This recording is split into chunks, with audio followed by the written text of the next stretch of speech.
Mari kita tetap dalam hadirat Tuhan. Mari tetap arahkan hati dan pikiran kita hanya kepada Tuhan. Sebentar kita akan mendengar kebenaran firman Tuhan yang akan ditaburkan oleh hambanya.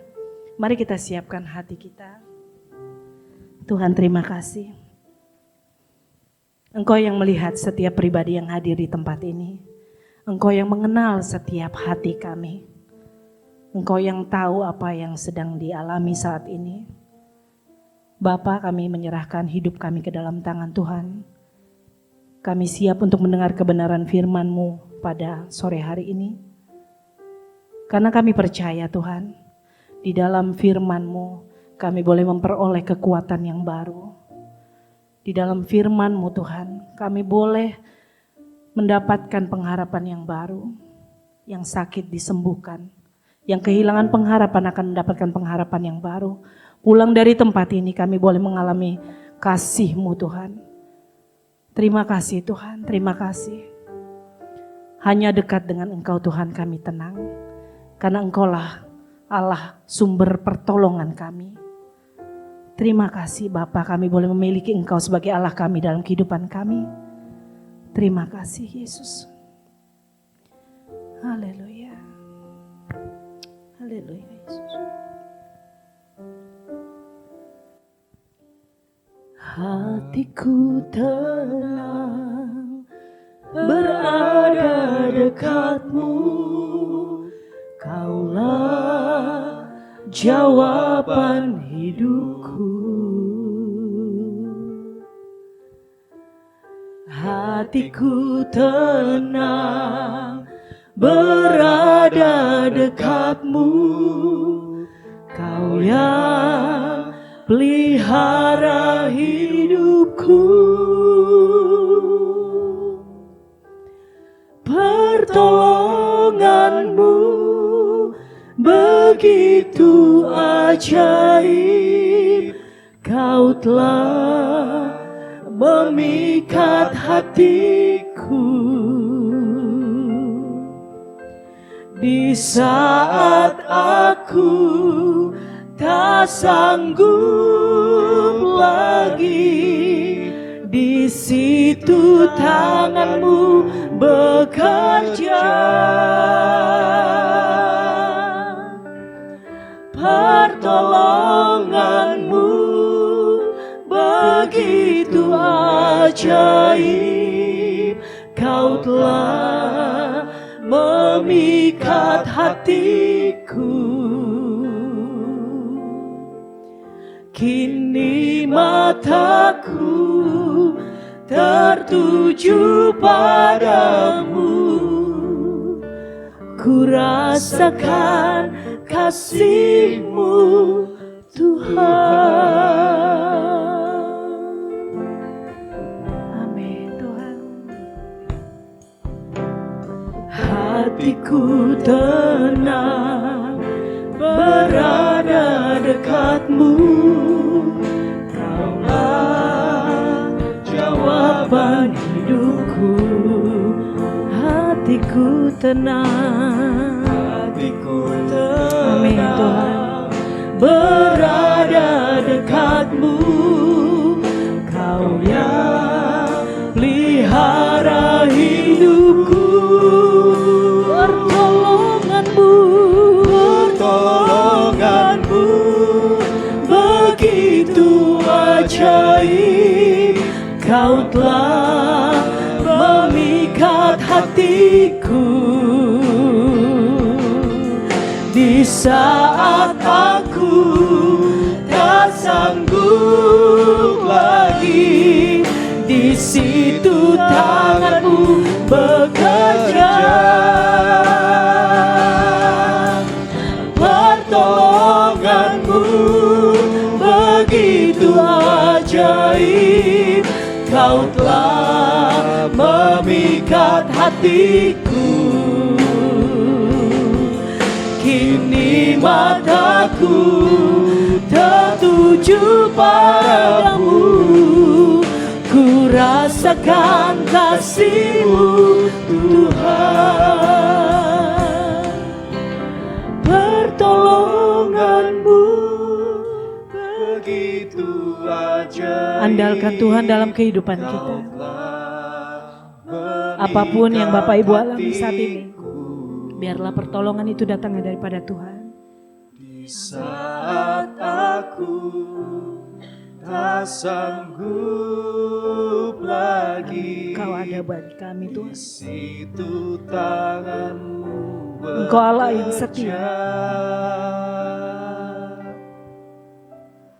Pertolonganku begitu ajaib, Kau telah memikat hatiku. Kini mataku tertuju padamu, ku rasakan kasih-Mu Tuhan. Mari jemaat katakan, Pertolongan-Mu apapun yang Bapak Ibu alami saat ini, andalkan Tuhan, pertolongannya, ya dan amin. memikat hatiku. Dia sanggup menolong kita, Dia sanggup menolong saya, Dia sanggup menolong Bapak Ibu. Andalkan Dia, andalkan Dia. Tak sanggup lagi, Amin Yesus. di situ tangan-Mu bekerja. Amin. Dialah yang setia. Amin. Pertolongan-Mu begitu ajaib, Kau telah memikat hatiku. Kami mau andalkan Kau Tuhan selalu. Kini mataku tertuju padamu, ku rasakan kasih-Mu Tuhan. Kini mataku tertuju padamu,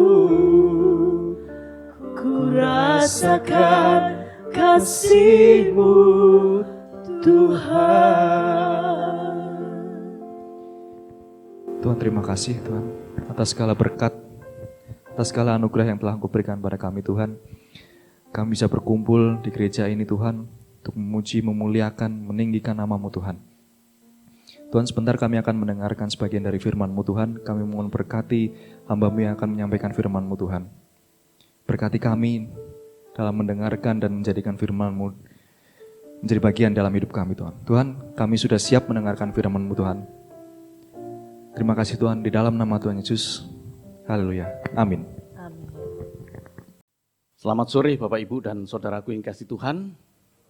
Salam damai sejahtera Tuhan kita Yesus Kristus melimpah dalam hati kita, dan kita mengucap syukur pada sore hari ini kita diberkati Tuhan. Amin. Bapak Ibu dan Saudaraku yang kasih Tuhan, sore hari ini kita belajar firman Tuhan dengan tema I Can Do. Ayat ini diambil dari Filipi 4 ayat 13, ayat yang sudah terkenal, bahkan rasa-rasanya belum lengkap menjadi orang Kristen kalau tidak tahu ayat ini. Jadi kita buka saja Filipi 4 ayat yang ke-13, mari kita baca bersama-sama ayat ini, ayat pembuka ini. Filipi 4 ayat yang ke-13 kita baca bersama-sama dan kemudian kita aminkan.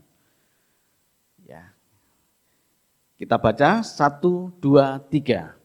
Segala perkara dapat kutanggung di dalam Dia yang memberi kekuatan kepadaku. Amin. I can do all things through Christ who strengthen me. Jadi Dialah yang memberikan kekuatan kepadaku sehingga aku cakap menanggung segala perkara. I can do. Aku bisa. Bapak, Ibu, dan Saudaraku, berdasarkan penelitian dari APA, ya, ini sebuah nama dari lembaga survei, yaitu American Psychological Association, disingkat dengan APA, itu mendapatkan bahwa sebelumnya saya sampaikan, survei ini berdasarkan survei sebelumnya yang mengatakan bahwa karena pandemi ini, maka penduduk Amerika adalah penduduk yang paling stres di dunia. Dan kemudian survei ini kemudian dilanjutkan. Faktor-faktor apa saja yang menyebabkan stres? Ada 7. Yang pertama masalah emosional. Jadi yang pertama adalah masalah emosional berkaitan dengan tidak adanya penyaluran emosi dari seseorang. Orang sudah mendapatkan masalah dan kemudian dia tidak tahu kepada siapa dia harus mengatakan hal itu. Bahasa kerennya curhat. Ini masalah emosional. Saya tidak membahas secara detail Bapak Ibu ya, karena ini akan saya bahas di pertemuan berikutnya. Masalah yang kedua adalah masalah kesehatan. Jadi ini menjadi faktor penyebab orang stres, orang mengalami tekanan ketika dia menghadapi masalah kesehatan, baik kesehatan sakit yang ringan maupun sakit yang kronis yang tidak sembuh-sembuh. Yang ketiga, tentu Bapak Ibu tahu, masalah keuangan. Ini menjadi penyebab orang stres. Saya tidak menampilkan berapa persen masing-masing ini memiliki kontribusi terhadap orang stres. Kemudian diskriminasi, etnis, ras, itu juga menyebabkan orang merasakan stres. Kemudian keyakinan pribadi, faktor agama di sini. Keyakinan pribadi, faktor agama, atau juga kalau dikaitkan dengan politik, dia mengalami tekanan karena dia memiliki keyakinan memilih partai tertentu. Ternyata itu juga menyebabkan orang bisa stres. Yang keenam adalah hubungan. Hubungan antara suami istri. Di sini disebutkan faktor penyebab stres paling sering terjadi selanjutnya adalah faktor hubungan. Pertengkaran dengan pasangan, pertengkaran dengan orang tua, pertengkaran dengan mertua, pertengkaran dengan anak yang dapat meningkatkan tingkat stres. Masalah di dalam keluarga atau rumah tangga, baik yang terlihat maupun yang tidak terlihat. Suami bawa masalah dari kantor, anak bawa masalah dari sekolah, masuk ke rumah. Akhirnya menimbulkan stres di dalam hubungan antar keluarga itu. Dan yang ketujuh, yang terakhir adalah perubahan hidup. Kehilangan pasangan hidup. Itu adalah perubahan-perubahan hidup di sini. Kematian orang yang dicintai, bergantinya pekerjaan, pindah rumah, mengirim anak ke perguruan tinggi, jauh dari anak, itu semua adalah perubahan-perubahan besar dalam hidup seseorang yang bisa membuat orang itu stres ditambah dengan keadaan pandemi. Bapak Ibu Saudaraku yang kasih Tuhan, Jakarta PPKM. Karena ada varian baru, BA4, BA5. Dan seorang epidemiologi itu berkata, seandainya Indonesia ini adalah BA4 ini varian baru dari corona, BA4 dan BA5 ini adalah lebih ganas dari varian sebelumnya. Kenapa dipandang ringan? Karena kita sudah vaksin. Jadi kalau belum vaksin ini jauh lebih berat daripada yang sebelumnya. Jadi mungkin ada di antara Bapak Ibu yang belum booster, tolong segera sebelum penyebaran varian ini semakin meluas. Ya. Dikaitkan dengan tema kita I can do ya. Jadi kalau kita melihat di sini begitu banyaknya tekanan-tekanan hidup seseorang, tapi firman Tuhan tadi berkata, segala perkara dapat kutanggung di dalam Dia yang memberi kekuatan kepadaku. Ada satu filsafat ya yang cukup terkenal pada saat itu disebut sebagai stoikisme. Mungkin ada yang pernah dengar ini ya. Stoikisme ini adalah filsafat Yunani yang sangat terkenal di awal abad 3, sekitar tahun 300-an begitu ya, di awal abad itu. Dan ini disebut sebagai Stoa. Didirikan oleh Zeno, memiliki pemikiran bahwa seseorang dapat merespon masalah atau peristiwa yang menimpanya dengan baik dan jernih dengan berfokus kepada apa yang dapat ia kontrol, yaitu hati dan pikiran. Sampai di sini nggak ada masalah Bapak Ibu. Ya, tapi ini mempengaruhi iman karena filsafat pada saat itu berkembang cukup luas, mempengaruhi iman kekristenan. Kekristenan pada saat itu. Jadi Stoa ini sangat terkenal pada saat itu ya. Jadi ketika ada seseorang itu mengalami masalah ya, peristiwa yang menimpanya, maka dapat diselesaikan dengan baik dan jernih. Hatiku tenang, berada dekatmu ya. Ketenangan, jernih ini, baik ini, karena orang itu dapat fokus kepada hati dan pikiran. Tetapi pendapat berikutnya dari Stoa ini berkata bahwa emosi negatif, marah yang berlebihan, panik yang berlebihan, kesedihan yang berlebihan, yang merusak kebahagiaan itu berasal dari kesalahan mengambil keputusan. Hati-hati di dalam mengambil keputusan, ya. Tapi jangan takut mengambil keputusan. Saya selalu katakan kepada Bapak Ibu Saudaraku, tidak ada yang salah ketika kita mengambil keputusan. Asal dibarengi dengan kecintaan kita kepada Tuhan. Pada waktu kita mengambil keputusan dan itu berakibat buruk kepada kita, sementara kita mengasihi Tuhan, kita pegang ini Bapak Ibu ya, Allah turut bekerja untuk mendatangkan kebaikan. Tapi kalau orang itu jauh dari Tuhan, disinilah masalahnya. Akan merusak kebahagiaan ketika dia salah mengambil keputusan, sementara orang itu jauh dari Tuhan. Nah, berikutnya dia berkata, sedangkan seburuk apapun kejadian di luar kehendaknya, ia pahami sebagai kehendak dewa. Jadi orang Yunani kan orang yang sangat kental dengan penyembahan berhala. Ada dewa Zeus, ada dewa, segala macam dewa-dewa cukup banyak Bapak Ibu ya. Dan ini dianggap sang ilahi dalam menenun hidupnya. Kelihatannya biasa saja, tapi mempengaruhinya di sini Bapak Ibu. Sentrisnya di mana kita? Pusatnya di mana kita?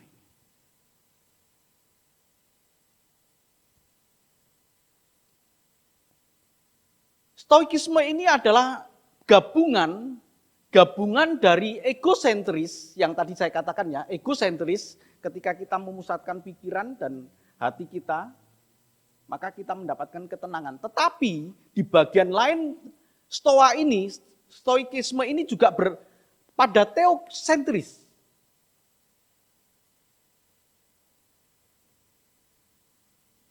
Sentral kita di mana? Sentris kita di mana? Pada egosentris, kekuatan diri, atau kepada kekuatan Tuhan? Saya sangat yakin Bapak Ibu sudah bisa menjawab. Pada Tuhan. Kita sering berkata, lakukanlah bagian kita.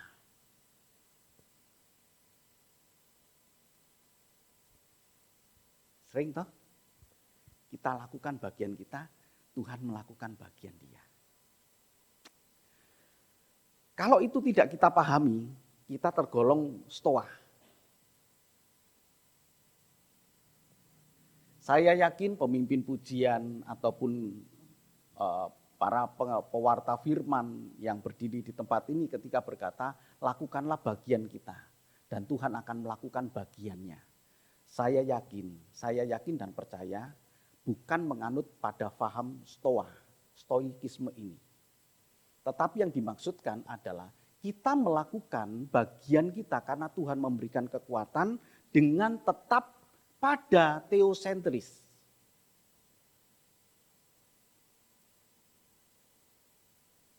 Saya dapat menyusun khotbah semacam ini Bapak Ibu ya. Jadi seminggu bisa dilihat ya di tim media itu saya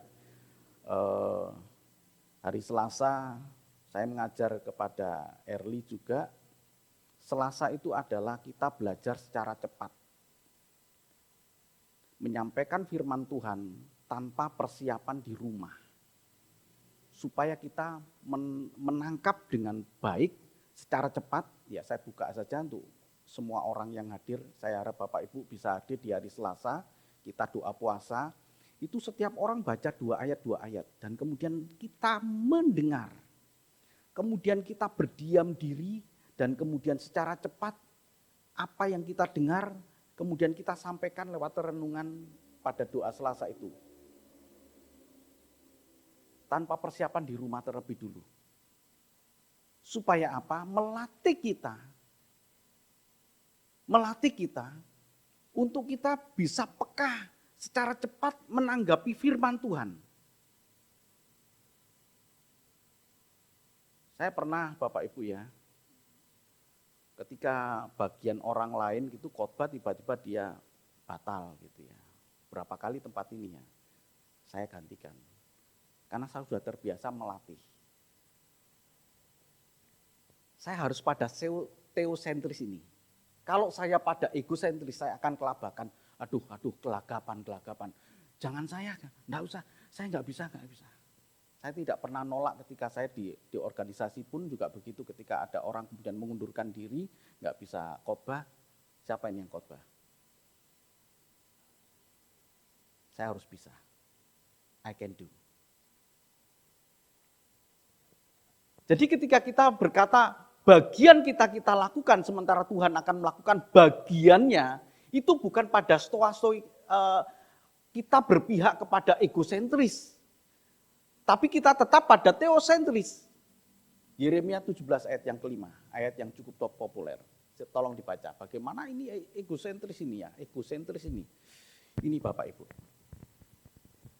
Yeremia 17 ayat yang kelima, beginilah firman Tuhan, terkutuklah orang yang mengandalkan manusia, yang mengandalkan kekuatannya sendiri, dan yang hatinya menjauh daripada Tuhan. Hatinya jauh dari Tuhan. Sementara dia merasa bisa. Untuk satu momen tertentu dia cakap menanggung segala perkara oleh karena kekuatannya. Untuk momen tertentu orang yang mengandalkan kekuatannya akan bisa menanggulangi perkara yang dia hadapi. Untuk momen tertentu. Tetapi ketika dia diperhadapkan pada satu keadaan yang dia tidak duga, dia akan mengalami stres. Seperti tadi saya katakan Bapak Ibu ya, Amerika ternyata dari hasil survei adalah penduduk yang paling stres di masa-masa pandemi. Terkutuklah orang yang mengandalkan kekuatannya, yang mengandalkan kepandaiannya, karena dia adalah egosentris. Tuhan kasih kita pikiran, Tuhan kasih kita hati, Tuhan kasih kekuatan kita. Sebisa apapun kita, ada batasnya ketika kita berhadapan pada egosentris. Sehebat apapun orang, dia akan terbatas kekuatannya kalau dia jauh dari Tuhan. Sementara orang yang dekat dengan Tuhan, seperti Filipi 4 ayat yang ke-13, segala perkara dapat kutanggung di dalam Dia yang memberikan kekuatan kepadaku. Karena kekuatan Dialah maka kita melakukan bagian kita. Karena kekuatan dari Dia maka kita sanggup melakukan bagian dari kita. Abraham ketika berperang dengan orang-orang Amalek, ketika berperang dengan orang-orang Sodom dan Gomora, ketika berperang dengan orang-orang bangsa-bangsa lain yang memiliki kekuatan yang besar.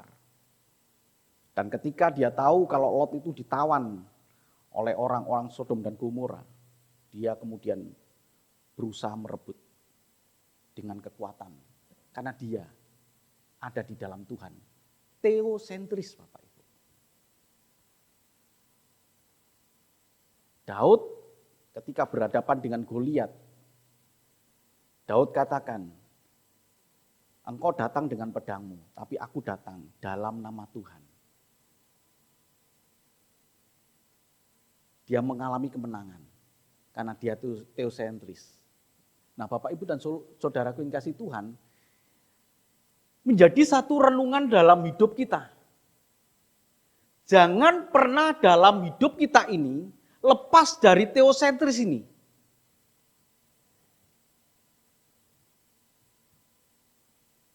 Mungkin ada yang bekerja di bengkel, mungkin ada yang bekerja di bidang pengadilan gitu ya. Mungkin ada yang bekerja di guru gitu ya. Berapa tahun kita bekerja? 10 tahun, 12 tahun, 15 tahun, 20 tahun, bahkan mungkin ada yang 30 tahun. Dan kemudian merasa saya sudah punya pengalaman. Saya sudah hebat.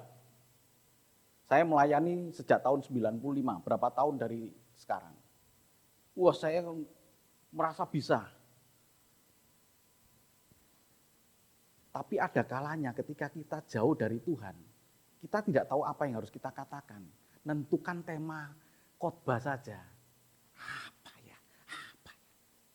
Tapi ketika kita dekat dengan Tuhan, Bapak Ibu, Tuhan akan bukakan.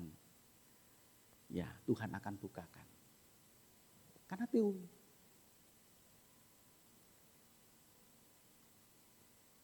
ketika kita membuka peluang dengan ego kita, egosentris ini, lama-kelamaan akan terbiasa kita hidup dalam kekuatan hidup kita.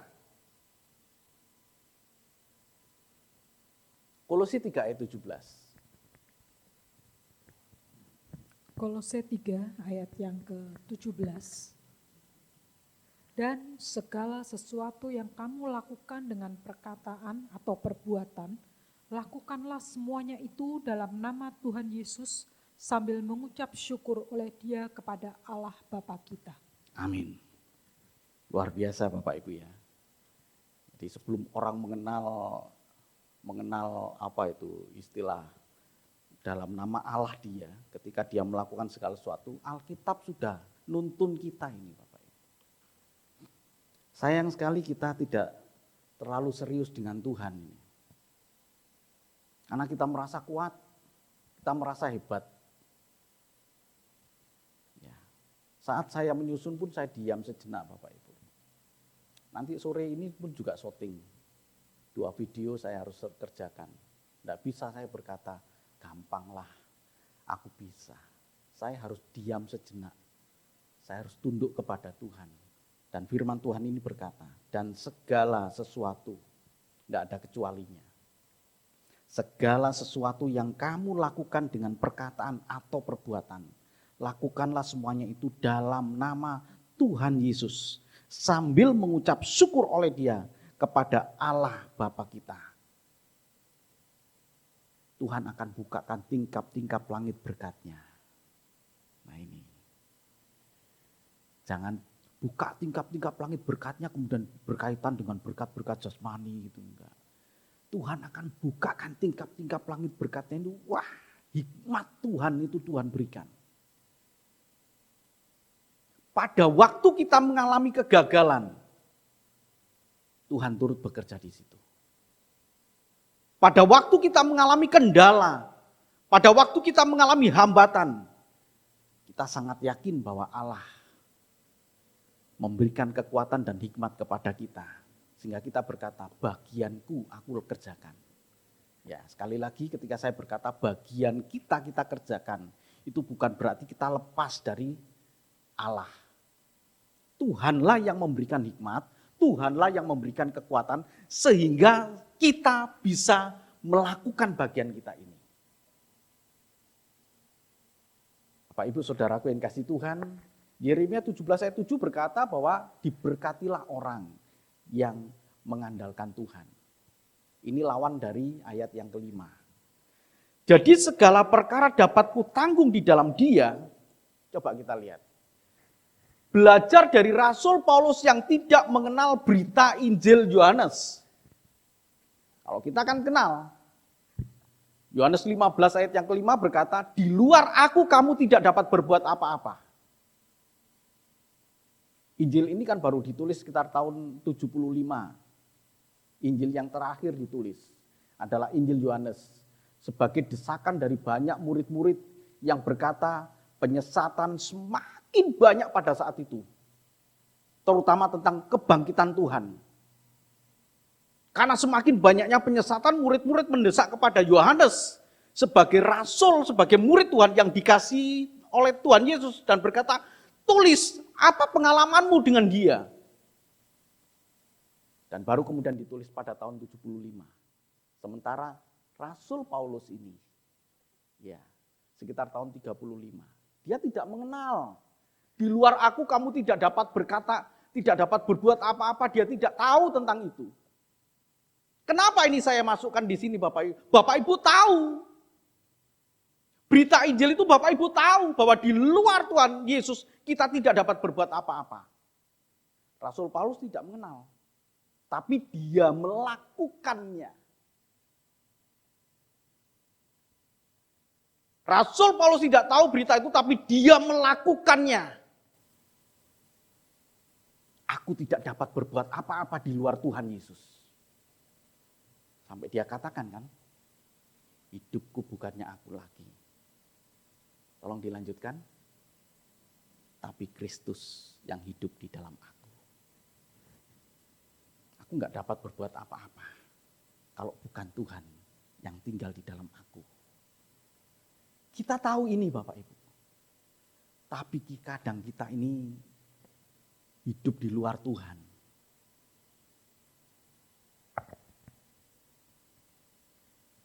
Ketika kita hidup di luar Tuhan, bagaimana mungkin kita bisa menanggung segala perkara? Bagaimana mungkin kita bisa berkata, I can do. Aku bisa Tuhan.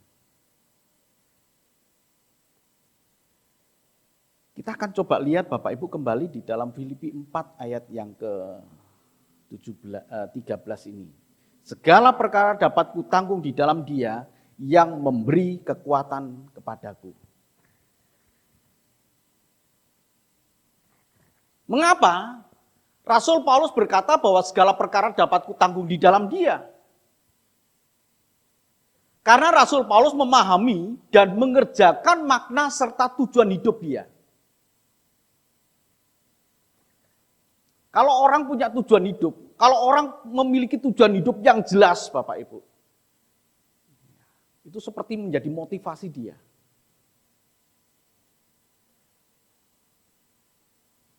Jadi jangan hidup mengalir aja loh. Di tempat ini nggak ada hidup mengalir. Kita hidup punya tujuan. Karena kita punya tujuan, maka segala rintangan dalam hidup kita ini, aku dapat menanggung segala perkara. I can do. Ketika saya berkata ini, jangan diartikan bahwa kita di luar Tuhan. Saya sudah tidak berbicara lagi di dalam Tuhan ya. Ini sudah melekat ketika saya berkata saya sanggup menanggung segala perkara. Tentu sudah di dalam Dia. Kenapa? Karena saya memahami, kita memahami, kemudian mengerjakan makna serta tujuan hidup yang ada. Sama seperti seorang atlet gitu ya, kalau dia punya tujuan ya, saya harus memenangkan pertandingan. Saya nonton pelatih sepak bola dari Korea itu siapa itu ya? Ketika dalam briefing itu ya, Indonesia kan juru kunci di klasifikasi Piala Asia, juru kunci loh ya, juru kunci sebelum pertandingan juru kunci dan kemudian dilihat pelatih itu kemudian berkata, kita datang jauh-jauh naik pesawat Sementara itu sebelum pertandingan, aku lihat wajahmu murung semua, nggak ada sukacitanya. Untuk apa kita di sini? Ubah wajah itu. Optimis, kita bisa. Dan luar biasa, belum pernah terjadi. Indonesia mengalahkan Kuwait, Indonesia mengalahkan Thailand, Indonesia mengalahkan, dan akhirnya Indonesia lolos di Piala Asia. Hebat. Karena dia punya tujuan. Demikian juga dengan Bapak Ibu. Punya tujuan. Tujuannya apa? 1 Korintus 9 ayat 26. 1 Korintus 9 ayat yang ke-26. Sebab itu aku tidak berlari tanpa tujuan, dan aku bukan petinju yang sembarangan saja memukul. Aku bukan berlari tanpa tujuan atau sebagai petinju yang asal mukul sembarangan. Nah, kita punya tujuan Bapak Ibu. Tiap-tiap kita bisa mengambil tujuan yang beda. Ya. Tiap-tiap kita punya tujuan yang berbeda-beda Bapak Ibu. Yang penting bukan kita hidup tanpa tujuan. Seperti saya begini, saya punya tujuan. Dalam pelayanan saya harus berkembang. Seperti Tuhan menyerahkan kepada saya 5 talenta misalkan begitu. 10 talenta atau Tuhan menyerahkan ini loh 1 talenta buat kamu. Saya harus kembangkan. Talenta itu uang ya, bukan talenta itu bakat ya. Talenta itu bukan bakat, tapi talenta itu adalah jenis mata uang pada saat itu. Saya harus memberikan keuntungan. Saya harus kembangkan ini, pelayanan ini harus saya kembangkan Bapak Ibu. Itu tujuan saya. Mungkin Bapak Ibu punya tujuan lain. Buka usaha, saya harus berkembang. Setelah berkembang bagaimana? Saya harus menjadi berkat.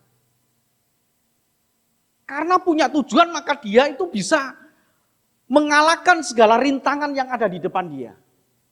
Gak mungkin orang yang punya tujuan kemudian dia mencapai tujuan itu leha-leha. Nah ini bahasa Ibrani Bapak Ibu ya, leha-leha. Nyantai aja lah, nyantai aja. Ayo serius, ibadah. Ayolah ibadah.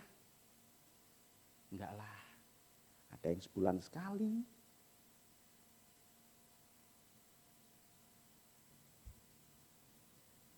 Enggak tahu saya, kenapa? Apakah mereka tidak punya tujuan hidup? Kalau orang yang punya tujuan hidup, segala rintangan bisa dihadapi gitu. Kemarin saya nanya kepada anak kaum muda, ibumu mana? Ada om di rumah, sehat? Sehat. Tapi nggak pernah saya lihat di ibadah. Baru nanti mentok, betul mentok.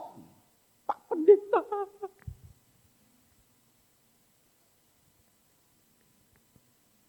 Tapi kalau orang yang tahu ya di dalam Tuhan, Tuhan akan turut bekerja Bapak Ibu. Untuk mendatangkan kebaikan. Nah ayat ini kan tidak sampai di situ untuk mendatangkan kebaikan. Enggak kan? Enggak sampai di situ kan? Bagi mereka yang mengasihi dia.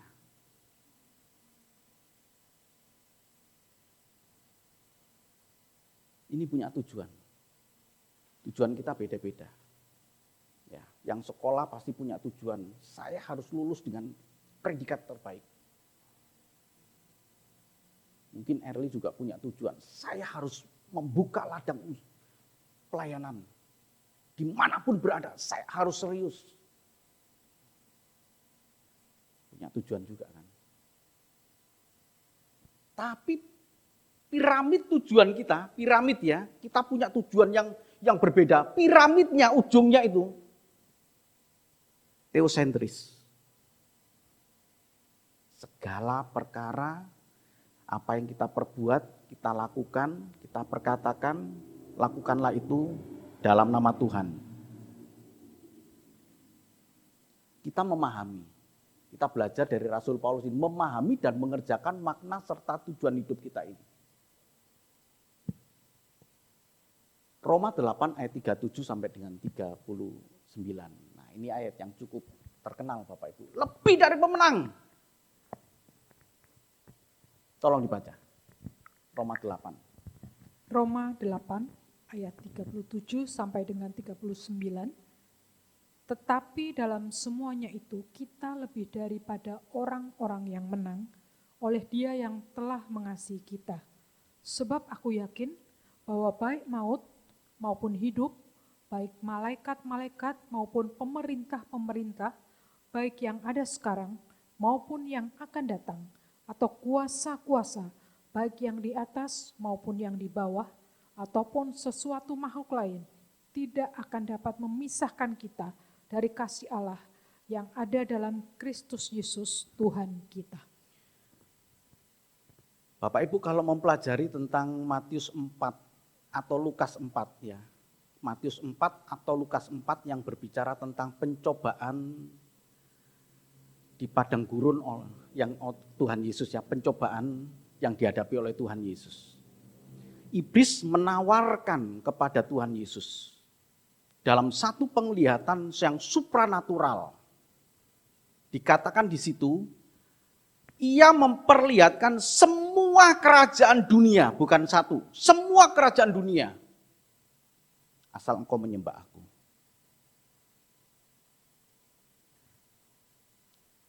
Iblis punya kekuatan. Ya, itu bukan kiasan, itu menunjukkan bahwa betul-betul di luar Tuhan ada kuasa yang sedang menawarkan kepada kita. Dan itu kemudian oleh Rasul Paulus diperjelas di sini. Di dalam Roma 8 ayat 37 ini berkata begini. Tetapi dalam semuanya itu kita lebih daripada orang-orang yang menang. Oleh Dia yang telah mengasihi kita. Sebab aku yakin baik maut. Di India sekarang lagi rame nih. Orang yang menghina Nabi kemudian dipenggal gitu ya. Dan kemudian itu menjadi gejolak. Orang-orang Hindu kemudian protes, dia akan menyerang gitu ya. Kekristenan juga begitu Bapak Ibu. Itu juga banyak orang-orang Kristen yang kemudian dipenggal bukan karena berbuat salah seperti kasus di India. Tapi pada zaman itu diperhadapkan pada kematian. Kalau engkau menyangkal Yesus, engkau selamat. Tapi ketika engkau mengaku murid Tuhan, penggal. Sehingga Rasul Paulus berkata, sebab aku yakin baik maut, enggak takut mati aku. Maupun hidup, kenikmatan hidup, baik malaikat-malaikat maupun pemerintah, baik yang ada sekarang maupun yang akan datang. Atau kuasa-kuasa, baik yang di atas maupun yang di bawah, ataupun ataupun sesuatu makhluk lain, tidak dapat memisahkan kita dari kasih Allah yang ada di dalam Kristus Yesus Tuhan kita. Baru pilek, baru batuk sedikit aja. Orang bisa meninggalkan Tuhan. Baru gagal orang bisa meninggalkan Tuhan. Baru sakit tidak disembuhkan Tuhan, orang bisa meninggalkan Tuhan. Bagaimana mungkin bisa lebih dari pemenang? Ketelanjangankah? Rasul Paulus katakan, ayat 35, siapakah yang dapat memisahkan kita dari kasih Kristus? Penindasan, atau kesesakan, atau penganiayaan, atau kelaparan, atau ketelanjangan, atau bahaya, atau pedang. Tidak dapat orang memisahkan dari kasih Kristus. Itulah lebih dari pemenang. Jadi kalau kita lihat di sini Bapak Ibu, ini makna tujuan hidup kita. Saya harus lebih dari pemenang. Amin. Saya harus lebih dari pemenang. Ya, mungkin kita ya hadapi seperti 7 penyebab stres utama itu tadi ya. Masalah emosional, masalah keuangan, masalah kesehatan, masalah hubungan, masalah perubahan hidup gitu ya. Tapi itu tidak akan bisa memisahkan kita dari kasih Kristus. Jadi segala perkara dapat kutanggung di dalam Dia. Yang kedua, karena mengenal dan percaya kepada Allah sebagai sumber kekuatan. Kan kita kuat kan? Kenapa kita kuat? Karena Dia yang memberikan kekuatan kepadaku. Ya. Menariknya Bapak Ibu ya, Mazmur 28 ayat 7 sampai dengan 8. Tolong dibaca ayat yang terakhir. Mazmur 28 ayat 7 dan 8. Tuhan adalah kekuatanku dan perisaiku. Kepadanya hatiku percaya. Aku tertolong sebab itu beria-ria hatiku dan dengan nyanyianku aku bersyukur kepadanya. Tuhan adalah kekuatan umatnya dan benteng keselamatan bagi orang yang diurapinya. Ada 31 ayat yang berbicara tentang Allah itu sumber kekuatan kita, Bapak Ibu. Kalau Allah itu sumber kekuatan kita, ya, pemazmur berkata di sini, Daud itu hidupnya penuh dengan tantangan-tantangan, Bapak Ibu. Daud pernah mengalami di ujung maut, Daud juga pernah. Tetapi dia selalu pegang Allah sumber kekuatan hidup kita. Begitu pula dengan kita. Kita sisihkan egosentris. Sehebat, sekuat, dan sekaya apapun kita, egosentris harus kita gantikan. Kita bukanlah golongan dari sinkritisme, gabungan antara ego dengan teo. Tapi kita adalah teosentris. Tuhan adalah sumber kekuatanku. Hatiku tenang Tuhan, karena Engkau sumber kekuatan. Bahkan Daud berkata, kalau Bapak Ibu membaca di dalam Mazmur 23 yang cukup terkenal, Tuhan adalah gembalaku, takkan kekurangan aku. Dia membaringkan aku di padang yang berumput hijau, ke air yang tenang. Bahkan ketika aku berjalan di dalam lembah kekelaman, di dalam maut, bahaya maut, Tuhan ada di sana. Dialah yang menghibur aku. Dengan tongkat dan gadanya, Dia memelihara hatiku tenang di dalam Tuhan. Tuhan memberkati. Amin.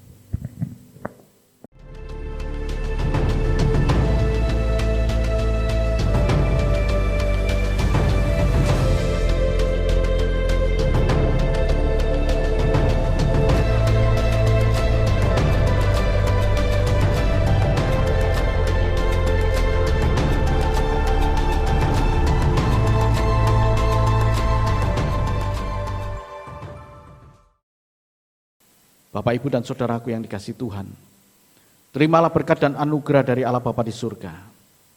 Kasih dan cinta Tuhan kita Yesus Kristus, anak yang tunggal, dan kekuatan, penghiburan dari kuasa Roh Kudus menyertai kita.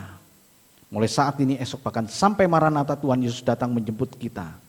Dia sumber damai sejahtera, Dia sumber kehidupan, Dia Allah sumber kekuatan dalam hidup kita, Dia Allah yang memberkati kita, Dia Allah yang melindungi kita dari segala yang jahat, dari segala mara bahaya, dari segala sakit penyakit. Dialah pelindung kita. Dia juga Allah yang menyinari kita dengan wajah-Nya dan memberikan kepada kita kasih karunia. Dia Allah yang menghadapkan wajah-Nya kepada kita dan memberikan damai sejahtera. Hamba yakin dan percaya, Engkau Allah yang hebat, Allah yang maha kuasa, Allah yang memberkati dalam rumah tangga kita, Allah yang memberkati di dalam usaha pekerjaan kita, Allah yang memberkati di dalam keluarga besar kita. Tuhan nyatakan kuasa-Nya dalam kehidupan kami, anak-anak-Mu ini Tuhan. Terima kasih ya Bapa. Segala puji syukur, hormat, kemuliaan bagi-Mu.